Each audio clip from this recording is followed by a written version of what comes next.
of you have some industry background. So hopefully we can have a really robust conversation. Feel free to agree, disagree, refute, argue. But this is the space that I spent a lot of time thinking about.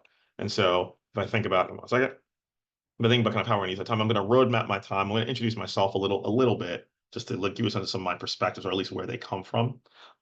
We'll define the future of work and the current labor market challenge. I think that's really important to define our terms, because at times we go down rabbit holes by being imprecise. And so we'll define our terms. I'm talking about some additional cross currents that we should keep in mind. I want to target some questions. I will never say that I have all the answers to this space. No one really does. But I think there are some questions that really clearly have to be answered and thought about as you're proceeding here. And then some places to focus, some organizational necessities. And then we're also talking about particularly emerging technology, AI in particular, but also quantum and XR. And then to me, kind of sum it up to how we know if we're getting this right. So my colleague Hannah will kind of keep an eye on the questions along the way. I think generally, which I hate doing, I'm going to talk for a long time, and I apologize for for that. And Hannah, if there's anything that is truly dire, let me know. If not, I'm just going to keep going. And my hope is by 2:40, 2:45, I have shut up so that we can get to a real conversation. And Hannah, I just want to make sure I have my times right. We are good till 3:30, correct? Yes, we are. Thank you. Okay, so who the hell am I? Some of my perspectives. One is as a policymaker. I've gotten to work on the local level, the local level from Mayor Michael Bloomberg in the city of New York about 20 years ago. The state level in Massachusetts, actually, I worked in the Patrick administration when I was a graduate student, and then also in the Biden administration, as you heard Hannah mention. I also come at this as someone who's been a technologist, a chief innovation officer, also a consultant and a strategist. So I have a deep industry technology bent to my thinking as well. And then lastly, spent a good amount of time in the education space. So I've actually been a teacher. That's how I started my career, really, as well as someone who spends time. I'm so fortunate to be a senior fellow at the Burns Center for Social Change, particularly with Innovate US. I also am a senior fellow at Harvard's Project on the Workforce, and work with a few think tanks. So you'll see all those strains of my thinking as you kind of hear me talk today. So if you wonder why I say certain things, you just kind of remember from whence I come. I used to also say this in live groups, because I also was a big fan of calling on people. And I used to say that came from kind of my teaching background. But just want to give you that sense of kind of who I am and how I approach this. So let's talk about the future of work challenge. When we talk about the future of work, what we are talking about when we talk about this challenge is two things. And it is particularly in regards to technology. Technologies, and this was true 10 years ago, and we were talking more about automation, in the manufacturing senses. Generally, when we talked about the future of work, we talked about technology is going to get rid of some jobs entirely. And when people used to talk about this, the example that I used to always give is autonomous vehicles. Autonomous vehicles, if you look at the data, when they come online sometime this century, we don't know when, but most people believe by the year 2200, we will have autonomous vehicles on the road en masse. They will add at least $1 trillion to U.S. economic output, probably more than that if you go toward the end of the century. However many man hours of traffic are wasted every year will likely go away. So people can spend more time, whether it be at work, with their families, so on and so forth. Lots of productivity benefits. It is also true that driving a vehicle is the most commonly held profession by an American man. I want to repeat that. Driving a vehicle is the most commonly held profession by an American man. More people drive a vehicle for a living than are teachers. So the question is, what happens to those people when they don't need to drive a vehicle anymore? That's one half of the challenge. And depending on how you look at the data, if you go back to McKinsey 2019, they said a third of jobs fit in this category, where all of some of the jobs can just be totally automated. There's another half of the challenge that we don't talk enough about, which is there'll be jobs that still exist, but that are irrevocably changed by technology. And this is what I mean by that. Let's just use the example of the loan officer. In the 80s, when my parents were much younger than I am now, and they went to go get a house, or any time before that, you went to a bank, you usually brought a bunch of your documents, you wore a nice suit, and you sat down with a guy, usually, sadly, a guy, and this was the loan officer. And you present all your stuff, you tell them about yourself, and that guy, the loan officer, would make a choice about whether you got the loan for this house or not. Same was true if you were going to get a business or do a car loan or something like that. If you were to do that today, and usually when I'm in a live audience, I'll go a little back and forth on this with the audience. I'll say, how many of you have gotten a loan recently? Usually maybe a third of the audience's hands go up. And then I'll ask them, at some point during this conversation, the person who was the loan officer that you sat down with got up and left the room, correct? And all of them will say, yeah. And I'll ask them, what did that person do when they left the room? Some people will say, oh, they checked my documents. Some people say, oh, they asked their manager. Some people will say, oh, they ran a credit check. And then finally, someone will say a variant of this. They asked the computer. And then finally, I say yes. No human being makes a choice anymore about whether you get a loan or not. They might be in the chain, but they don't make the decision anymore. That decision is made by a multivariate regression that, if you look at the data, generally is more accurate on predicting defaults than most human beings are. And in fact, in most financial institutions, a human being has to go to like the regional level to override the result of the algorithm. They're still a loan officer, but the job is very different. In the 80s, the job of the loan officer was an actuarial function. They were literally like an accountant trying to see if you should get the loan or not. And they weren't as precise using statistics, but they were doing their own mental calculus. The job of the loan officer still exists, but their job is very different now. Their job is when I was in business, we used to call it customer acquisition. Their job is to get you to walk in the door. And then similarly, afterward, their job is what we call account management. Their job is to make sure that you're happy while you have the loan and hopefully get you to come back and make more loans. Same job, but two very different functions, two very different types of people who would do well in that job. Who's going to think about who does that job now, making sure that those people can do that job in the future? Those are the two parts of the challenge. And again, if you were to use the McKinsey data, and there are some disputes about that data, but they would say another 30% of American jobs fit in that category. So if we were just to use that one data source, we have 30% of jobs that might go away sometime this century, and then a third of jobs that are going to be changed. That is the future of work challenge that we have to think about. That's almost it's what I call one axis of the challenge. Jobs that will go away, jobs that will be changed. Let me make this more complicated now. There's also a macroeconomic axis, which we need to think about. And I try and keep this really simple. I like metaphors, I like pictures. So what I would have you do is close your eyes and visualize a river, a big raging river. Think about the Colorado River. If you were here in the DC area, Maryland, where I'm from, you would think about the Potomac or maybe the Patuxent.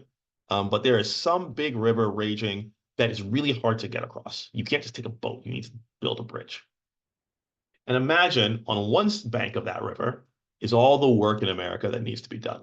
All the critical industries, infrastructure, so many jobs in the public sector like teachers and corrections officers, as well as semiconductor space, as well as the green space. So many jobs that need to be done. And in fact, right now in America, I'm 1 month behind in this data, but currently in America right now, last time I looked, there were 8 people looking for every 10 jobs open. I want to repeat that. 8 people looking, excuse me, for every 10 jobs open.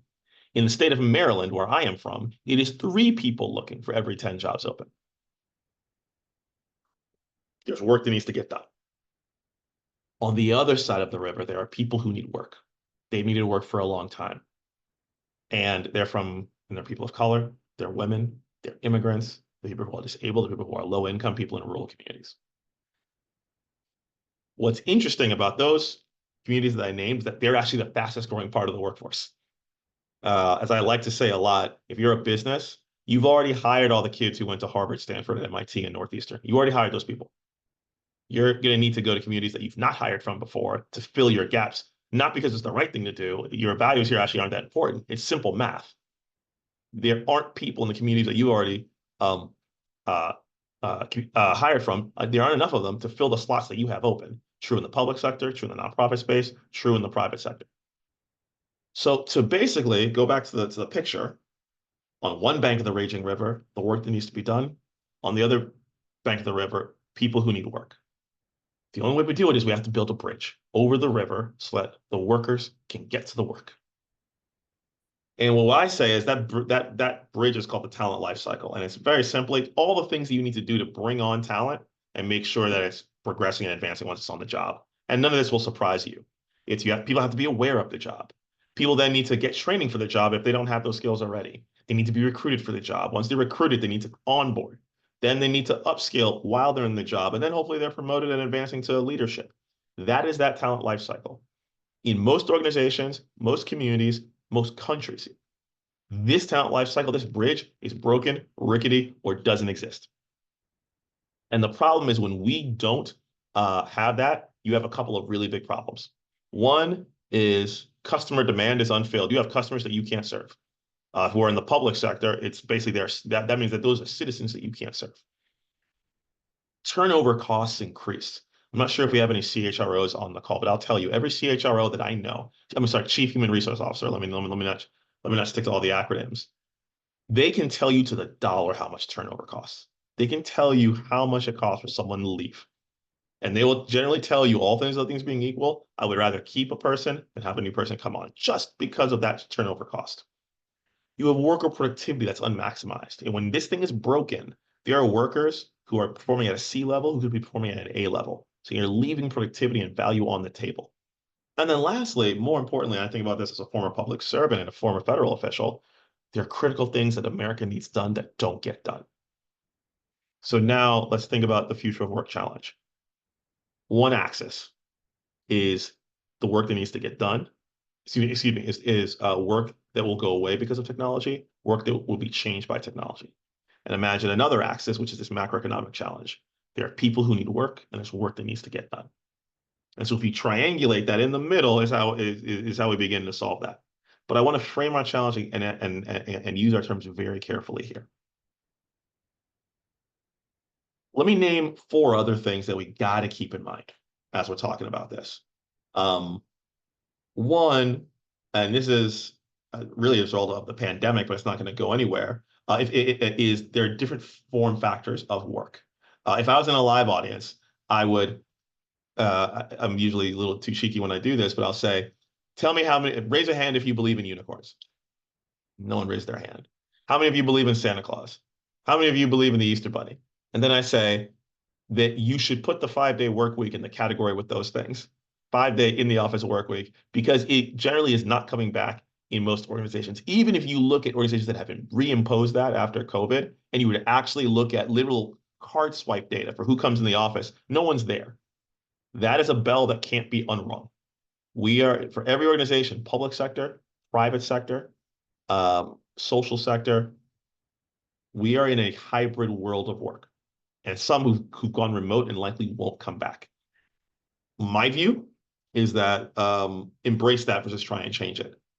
Caveat I'll say about that, and we're starting, by the way, in the upper left of the slide, is that that's only 45% of the workforce who even have that option. If you're a police officer, if you stock shelves, if you work retail, if you work in a warehouse, you still go to work. You went to work during the pandemic. And so this conversation is in some ways, I want to say an elite conversation, but it only applies to a part of the economy. And this is the stat that we got from the Bureau of Labor Statistics really early on in the administration. So work is changing, but frankly, only for a little less than half of the workforce, but that's enough to make it matter. If we go kind of clockwise, the next thing is we have new technologies, and these new technologies are being adopted at rapid speeds. And I want to use an example of this. Think about the big transformative technology of the last 200 years. Telephony, telegraph, electrification, the internet, at-home computing. If you actually look, it generally took, depending on the technology, I'll come to the internet in a second, 20 to 50 years for 80% of the US population to get access to any of those technologies. 20 to 50 years. Come to the internet, and my wife and I turned 40 last year.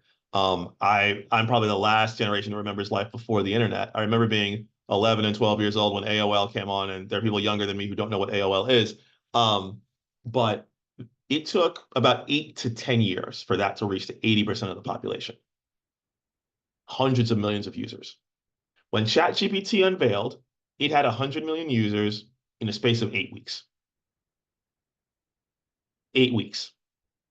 And these technologies will only be adopted faster.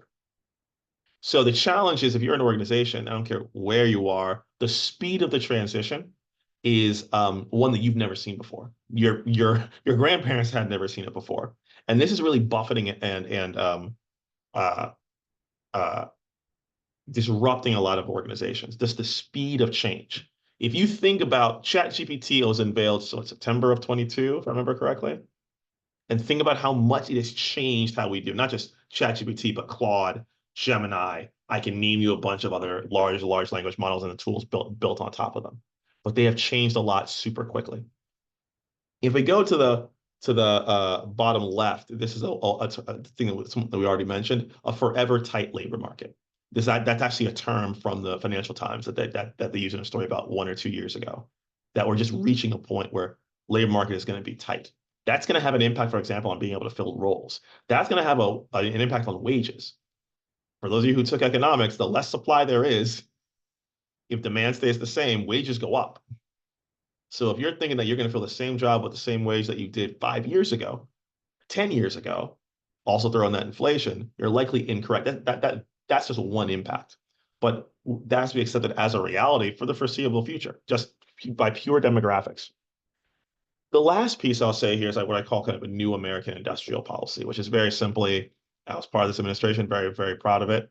If you think about the bipartisan infrastructure law, was $1 trillion, $1.2 trillion. Think about the CHIPS Act, which is trying to turbocharge the American semiconductor industry. If you think about the Inflation Reduction Act, which is powering the green industry, that's $2 trillion to build domestic industries and do an industrial policy. And industrial policy for the entire time that I've been alive until this administration was a dirty word. But I would argue, even in, let's say, the election were to have the parties change hands in the White House in the fall, will still be true. This will be pursued for different reasons by different political actors. But the idea that we are investing in American economic strength and that the government should have a role in that is not going anywhere. So I want to name those different cross currents, really more to keep those in mind as you all think about this future of work challenge. So I told you I don't have all the answers. One could argue I have almost no answers. But the questions I think are pretty clear. If you're trying to solve this future of work challenge, you're trying to think about how you solve the axis of work that will go away and work that will be changed. And you're trying to solve the axis of people who need work and work that needs to get done.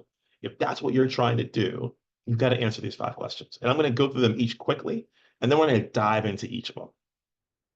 First, very simply, is what and where are the current and future jobs? What is the work of the future?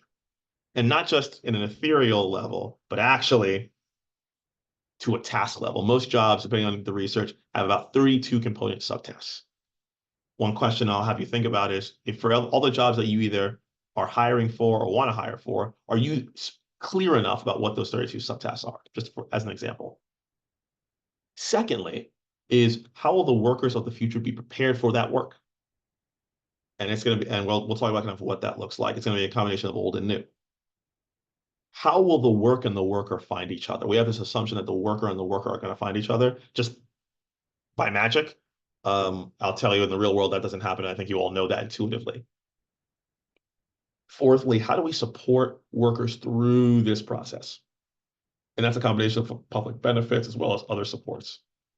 And then lastly, how do we ensure that when workers are on the job, they are respected, protected, and dignified? And that's going to be important, not just because it's the right thing to do, but also remember, forever tight labor market. If your job is not offering that protection, that dignity, and that advancement, workers can go somewhere else. So this is also part of actually being competitive for at best, status quo amount of workers that you're going to have in the workforce. So let's dive into each of these. And again, I'm watching the clock. I'm going to try and be honest. I'm watching Hannah's face to see if I'm talking too long. But let's dive into the first one. What is the work of the future? You all can go and whether it's Lightcast, Bureau of Labor Statistics, my colleagues at Census, you can find lots of reports on here are the industries that are growing and so on and so forth. I can dive into that. Happy to talk about that during the Q&A. But what I want you to think about is less the jobs, but the types of skills that are going to be needed for those jobs. Um, and I'm going to name just three of them, three buckets of types of skills, or let me more than call them considerations. The first one is what I call in-time skills and timeless skills. Every job requires in-time skills and timeless skills. And here's what I mean by that.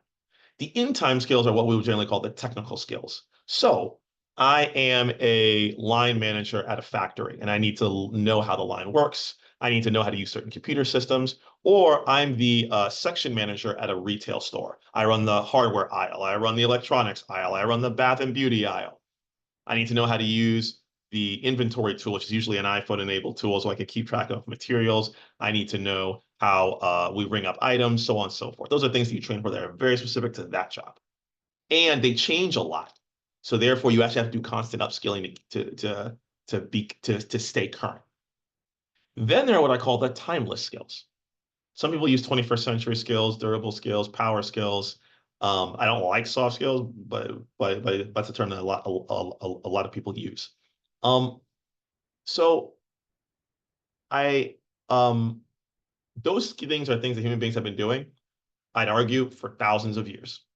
This is leadership. This is communication. This is conflict resolution. These are all these things that they're hard to measure, but you know when someone doesn't have them, and when they don't have them, it gets really hard to have them on your team. We used to think about, oh, some jobs are, higher level jobs require those skills, whereas these other jobs are in time. And the answer is that distinction is meaningless at this point. Every worker needs both of these because for a couple of reasons. One, the space of in-time skills that only a human being can do is going to start to shrink. Machines will be able to do more of that. We can dive into what some of those skills are going to be, and there's some nuances there. And those timeless skills are going to become more important.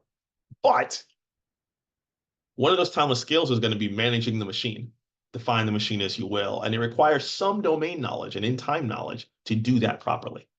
For example, if you created an AI that did quantum physics, there's no way I can manage that. If that was my job, there's no way. I don't have the background for it. It's going to require some in-time knowledge to do that. And it's going to be that blend, that hybridness, that's going to make people economically indispensable.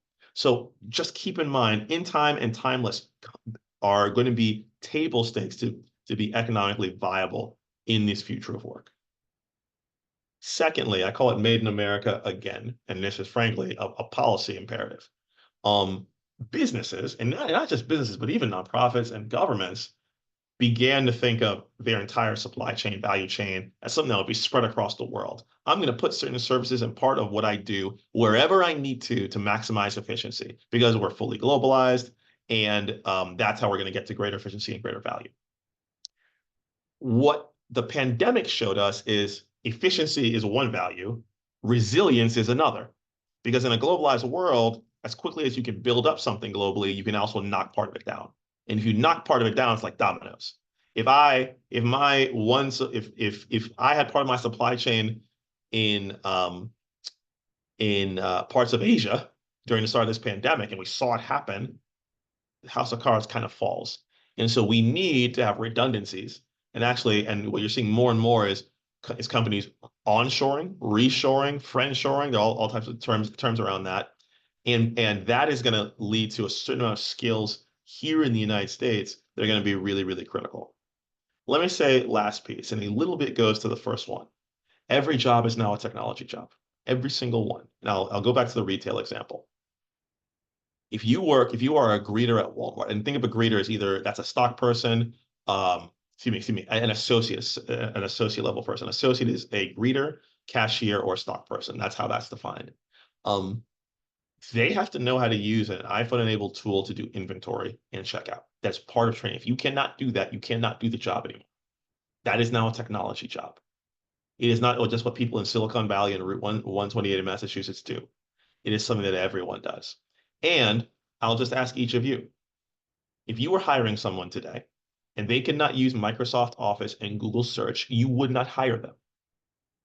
You would not hire them. You would say you're not ready for work.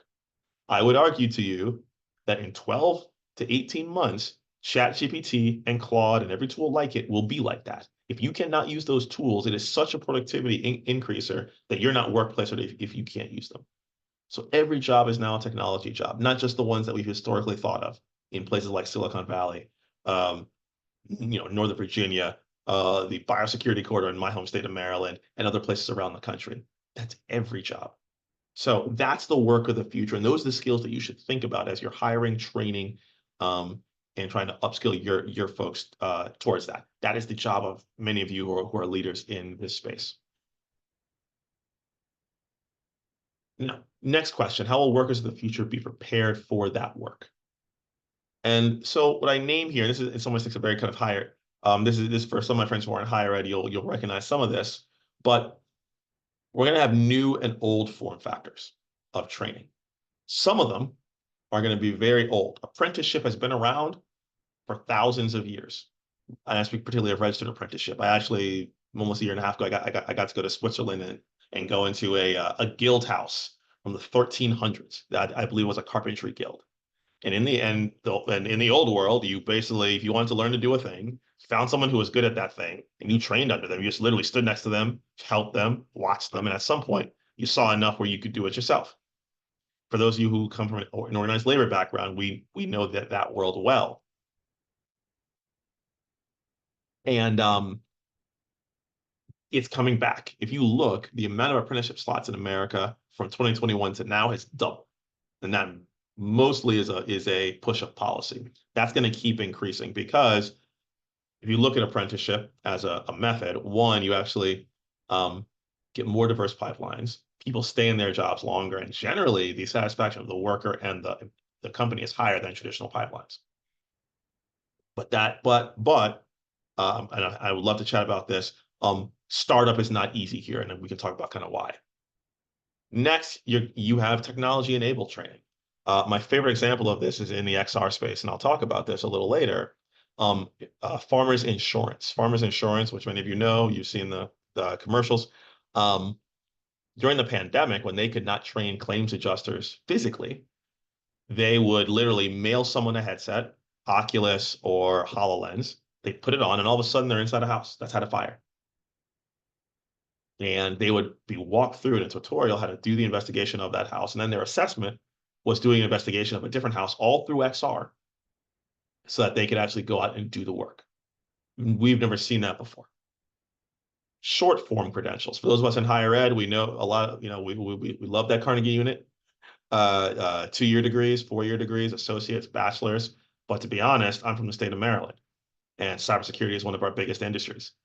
You can get a job in cybersecurity that is getting towards 6 figures, entry level, taking depending on the role, a 3 to 9 month certification, maybe a little longer.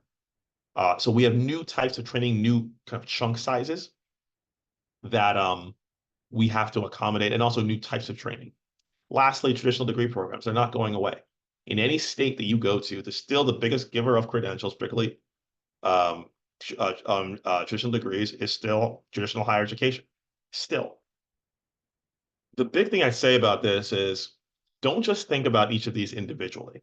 What's going to happen is that more and more people are going to go through all of these types of training. So for example, I think about a place like Reach University. Reach University is based out in California. They have pioneered teacher apprenticeship, and they basically have a form factor where someone effectively leaves with their teaching certification.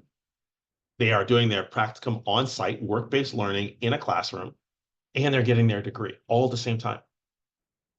So the question is, as we come up with new forms of training, how do you create an experience for a worker or a student, and they're really both, where they're going through all of these, and actually other forms of training that I can't even think of and describe yet.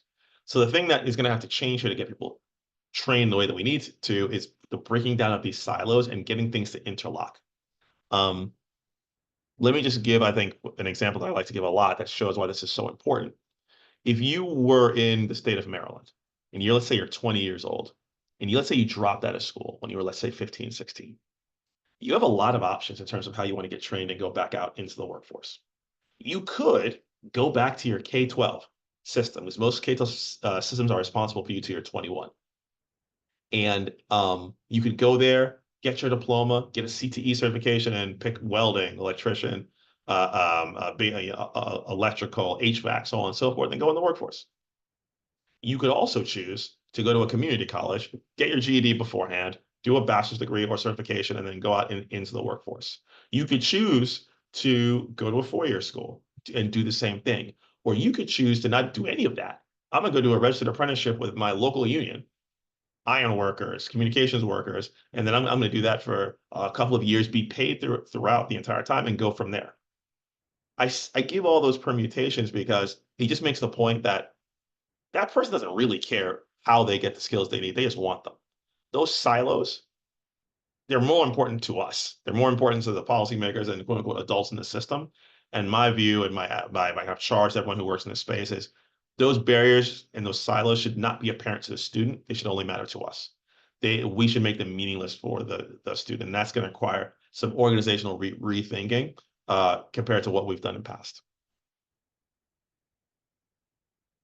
So how will the worker and the work find each other? We assume, like economics tells us, there's perfect information and that people who have the skills and jobs that require those skills are just going to find each other like magic, like David Copperfield.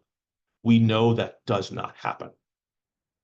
We know Opportunity at Work did this um, research a few years ago where they literally said you have tens of millions of Black workers in America who have the skills to get a higher paying job. Actually, I believe the increase in wage would have been 20 to 30%.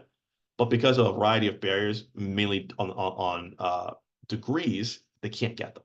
This is one example.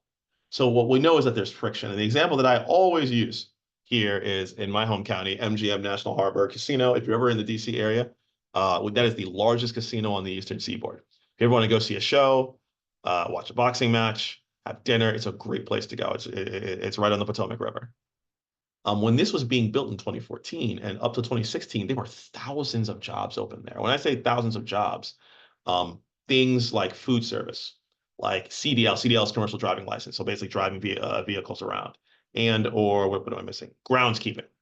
These are jobs that, depending on the area, pay between probably $20 to $40 an hour, and that don't take more than usually the 12 weeks to train for, if even that. CDL is probably on the long side. The other ones are shorter. But thousands of those jobs were open for years. In a county, I'm from Prince George's County, which is on the left side of the screen. Generally, in Prince George's County, we have unemployment 2 points above the Maryland average. We have tons of people, and this is a majority Black county, who need work. So you have people who need work who live roughly 35 minutes away from a place that desperately needs workers. And why? Why? And the answer is some of it's just pure awareness. I had no idea that job existed in my local area. I didn't know they were hiring. Didn't even know that they were there. Some of it is I didn't know that I was eligible for those jobs. Some of it is, well, I knew the job was there. I would have loved to take it, but transportation sucks and I can't get over there. Some of it, sometimes this is less an issue for National Harbor. Other places is I have a record of prior incarceration and there's a barrier to me taking this job. Or this job requires a degree. It might not actually require a degree, but on paper they require it, and I don't have one. There's friction between the worker and the work, and we've got to figure out how we remove that. So again, forget what's right or what's wrong, but what's just smart. You've got jobs that need to get filled, and you have people who need jobs. Let's bring those together. How do you support workers in the labor market? And I want to be really clear. Um, when a worker falls out of the labor market, I had an old boss who used to say, when a worker falls out of the labor market, we have a safety net with some holes in it. If you think about a circus and you think about the purpose of a safety net, when someone's walking a tightrope or doing the trapeze, the goal of the net is to make sure that if you fall, you don't die. That's really the purpose of a safety net. And if you think about our benefits, that's what they are: unemployment insurance, SNAP, TANF, a bunch of other things. Their job is to make sure that you don't suffer an economic death. And we need that. I'll tell you, as someone who worked in the administration during the pandemic, those benefits kept millions of people afloat. And just to give you a sense, during the pandemic at the Department of Labor, we deployed $850 billion of unemployment insurance benefits to 1/3 of the American workforce. So the safety net function is critical, but what we actually want to get to is what I would call an economic trampoline. We want to get you to something where if you fall out of the labor market, we catch you and we bounce you back into the labor market, hopefully as least as well off as you were before. That's what we want to get to. That's what we need. And that's going to require a rethinking of our systems so that when someone comes in for a benefit, we seamlessly connect them to career navigation, to training, to jobs. I can imagine, just go back to that story, to that anecdote from Opportunity at Work. If you're someone who actually has the skills to get a better paying job that already exists in the market, no training, we should be able to tell you that and tell you exactly what that job is and help you go get it. If you're someone who, all right, you have 75% of those skills, hey, let's get you that extra 25%, and then let's get you into a job. But right now, that is not the rule for everyone as they enter in that nether space when they fall out of the labor market. On the bottom, the only thing that I like to say and remind folks is if you go from left to right, the students who need services, the students who need work, the beneficiaries who are on a benefit who need training and education, they're the same people. And I think sadly, if you look at the social structure, higher ed sees them only as students. Employers see them potentially only as people who need work. People in the benefit system in a state or local government only see them as a beneficiary. We need to see them holistically so that we can put all this together and get them all they need. So again, we go from a safety net, which at least in America for unemployment insurance is only 26 weeks, and we get to an economic trampoline where they can sustain themselves for the rest of their lives. The last piece, and I won't spend much time here, but I think it's just one thing to think of. When I was at the Department of Labor in the early part of the Biden administration, one of the big questions that we wanted to tackle was what is a good job? There are lots of jobs in America, but there are some jobs that are not as great as others. And I always use the test of, is this a job I'd want my son to have? Is this a job I want my daughter to have? Is this a job I want my loved one to have? And so we at the Department of Labor and the Department of Commerce, which is a rare combination, where I was fortunate to work in administration where we worked well together, came up with a set of key principles for what defines a good job. A bunch of them are going to be ones that it won't surprise you. Family sustaining wages, adequate benefits, predictable scheduling. A third of workers in America don't know their schedule for work 3 days in advance. Imagine having a family and doing childcare and not knowing 3 days in advance what your schedule is going to be. Just think about that. Freedom to organize. I work at the Department of Labor. It's very important to me and very important to us. Protection from discrimination. And one that was really important, access to training and advancement. The thing I would have you think about is for your organization, would all the jobs that you offer check these boxes? From a values perspective, we believe that they should. But more importantly, go back to, remember, forever tight labor market. These workers have choices. Because if you're not offering all this, someone else is, and they will go there. And there's nothing that you can do about it. And unlike the old days where there might have been a surplus of labor or so it felt, you're in a tighter place. So I'm gonna go around this quickly, but I do want to get to the technology piece. So a couple I think of implications and opportunities for the future.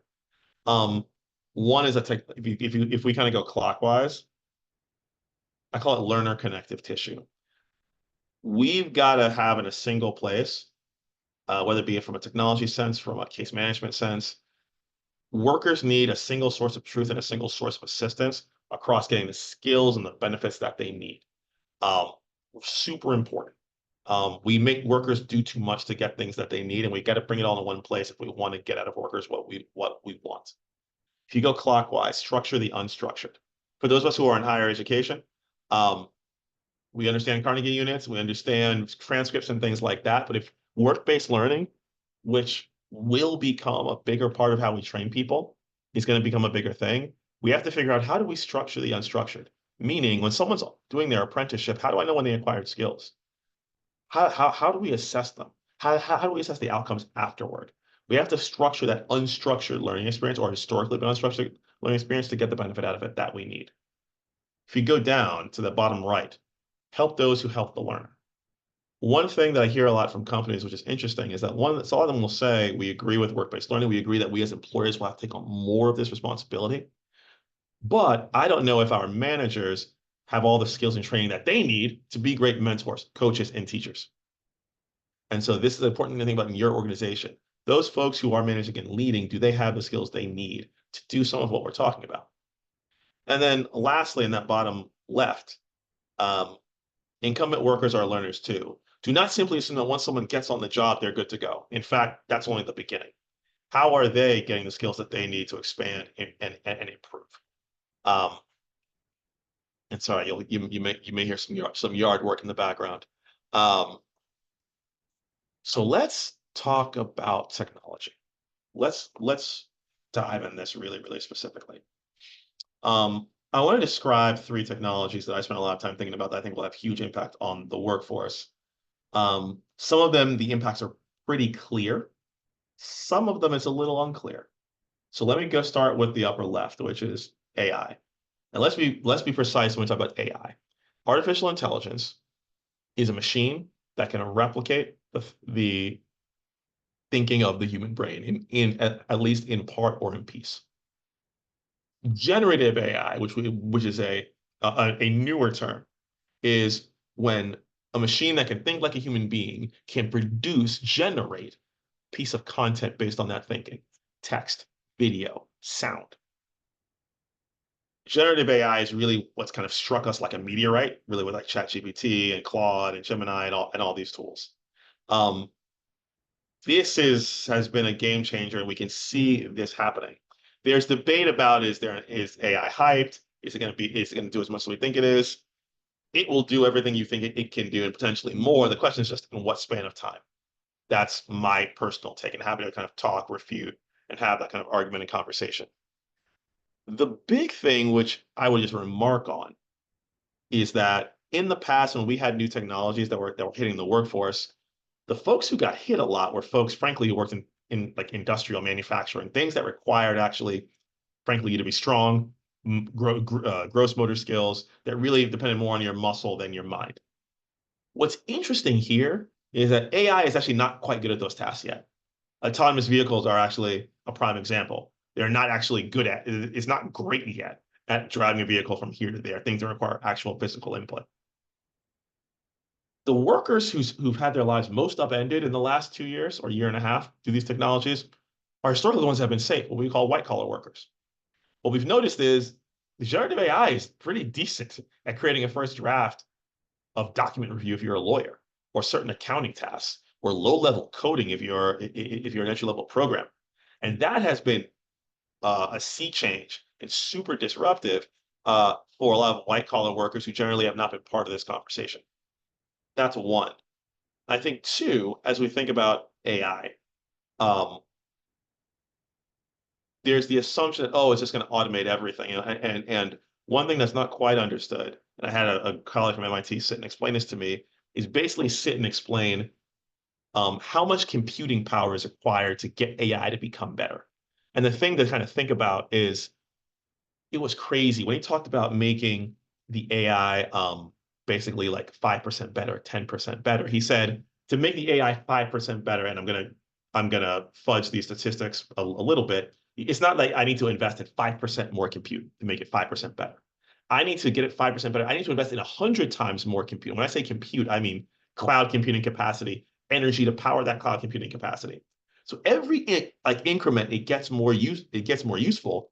I'm investing, just to put it in perspective, I think it was either Claude or OpenAI.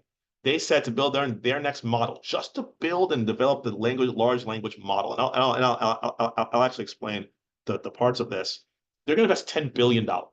That's what it's going to cost. Forget marketing, for any of that. Just to build the damn thing is going to cost them at least $10 billion and likely more. Because for artificial intelligence, just think of artificial intelligence having three ingredients. First ingredient is the algorithm, what becomes the large language model, the rules by which this thing makes decisions. The second is the data. There's data you have to feed into that algorithm and that large language model for it to get better and better. And then thirdly, you need what we call compute, meaning cloud computing, which is only owned by like three companies: Microsoft, Amazon, Google, and I always miss the fourth company. So for AI, just think about one, white collar workers are actually weirdly in the more precarious place right now, because now you have this new technology that actually can simulate some of what they do. Whereas For the meantime, workers who are in the industrial space or who are using more of their bodies to do things, um, the robots haven't quite come for them yet, at least in this kind of new regard. If you go to the upper right, that is someone wearing an XR headset. I think that might be a HoloLens, but I'm not quite sure. Um, XR, and when I say XR, I mean extended reality. That's usually, or XR, that's used to basically mean virtual reality, mixed reality. Mixed reality is basically where you see the world and additional virtual objects are imposed on top of the world. And then also augmented reality, which is roughly the same thing as mixed reality. So they'll call it XR broadly. That's being used in a number of contexts. You heard me name the one with farmers insurance. You're seeing this used in the in a skilled trades training. So folks are learning to repair HVAC by wearing a headset and actually looking at a HVAC unit, and all of a sudden you'll see an arrow pop up. Turn this, replace that. Don't touch that, too hot, so on and so forth. But what's interesting to me with XR is if you look at one of the really first big applications of XR in the workplace, it was actually for workers with disabilities, particularly in the early parts of the pandemic, because you had workers who literally couldn't be in the office, either because of a disability or maybe they were immunocompromised. And so it was not safe for them. And so one of the things I name about these technologies is that used the right way and used thoughtfully enough, they can become a gateway to inclusion. And happy to answer more about that and talk about it. The one at the bottom is the one that is actually in some ways the greatest question mark right now. This is quantum computing. Quantum computing is basically, and I'll try and explain this. Do I have it? I used to have a coin I kept here. That was a really easy way for me to explain quantum computing. Quantum computing, very simply, if you think about traditional computing, every computer that you have is based on bits. Think of a bit like a coin. On one side is a zero, on one side is a one. And the way that you do calculations and do actions with this computer is you take the bit or lots of bits and you flip them as fast as you can from 0 to 1, 0 to 1. The more bits you have to flip, the faster that you can flip them, the more calculations that you can do, meaning the faster and more powerful the computer. And so that's why when you see a supercomputer, there are these huge rooms because they have all these bits. Excuse me. Quantum computing works on a very different principle. Quantum computing works on something called a qubit. And imagine if I take that same coin that has a zero on one side and the one on the other, and instead of flipping it, I spin the coin. When I spin that coin, that qubit is simultaneously a zero and a one.